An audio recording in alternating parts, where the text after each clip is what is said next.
Yan, nagpapakulo na tayo ng tubig para sa mango tapioca natin. Hintayin lang natin kumulo, at pagkatapos kumulo, ilalagay na natin yung gelatin. Yung gulaman pala. Although ilalagay ko na yung gulaman para hindi siya magbuo-buo. Kailangan natin siyang haluin ng haluin para ito ay hindi magbuo-buo, kasi pag hindi mo siya hinalo, magabuo-buo talaga yan siya. Magiging pangit yung ano niya. Kaya pansin niyo po sa akin, wala kang tigil kahahalo, para kasi mapansin niyo po may mga buo-buo na. Kaya inaano, maya naman pag na okay na yan siya, maglalagay tayo ng condense. Pag wala na tayo napansin buo-buo, maglalagay na tayo ng condense. Yan, pansinin nyo, hinahalo ko pa rin. At ito, maglalagay na tayo ng condense. Kasi yung iba kasi asukal yung nilalagay, so sa akin condense. Ayaw kasi nang tinitipid yung pagkain ng anak ko. Kaya yan. Pagkatapos natin nilagay ang condense, kailangan naman natin haluin. Yan, sirap talaga. Yan, plano ko sana simutin yung condense, patulo-tuloyin dyan. Naalala ko, paborito palang simutin din ng anak ko yung lata at tapakin yung condense. Kaya naisipan ko, tinanggal ko na lang siya, at para kainin ng anak ko. Yan, haluin ko na naman to siya para yung condense is haluin. Yan, halo na natin para yung condense is mahalo ng gusto at mag-blend sa ano natin. Mamaya ilalagay ko na yun siya sa lanera niya, yung lagayan niya, yung pagpalamigan niya. Yan, nilagay ko na siya sa palamigan niya. Antayin na lang natin po yan siyang lumamig, at pagkatapos lumamig, syempre ilalagay na natin sa mga lalagyanan ng mga ano niya, designated na lalagyanan niya. Yan, pansinin nyo, binibidyoan ko na lang yan siya para ano, kasi grabe kainit, taga-usok-usok pa nga At ngayon naman, maya magpapakulo na ako na naman ng tubig para sa sago natin. Yan, nagpapakulo na tayo ng tubig para sa sago. Hantayin na lang natin itong kumulo. Pero kung minsan nakakainip talaga maghantay, lalo na kung hindi para sa iyo. Yan na. At ito na, kumulo na siya. Lalagay na natin yung sago natin. Yan. Tamang lagay-lagay lang tayo ng sago. Dahan-dahan natin ilagay yung sago.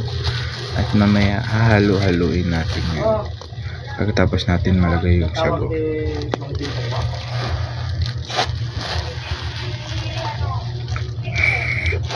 Tagal naman maubos nito. Late kasi ng butas ko. Ayan, nilalagay na natin. Haluin ko daw muna bago ko ulit lagyan ng kalahati. Actually, hindi ko nilagay pa lahat. Mamaya ko tayo nilalagay lahat. Haluin ko muna, tapos mamaya lalagyan ko na ng kalahati. Yan, hinalo-halo ko na po siya. Ayan. Haluin lang natin kasi nga nagadikit-dikit daw yan. Pero sabi ko sana, kung nagadikit-dikit yan, lagyan ko sana ng mantika. Parang sa spaghetti lang.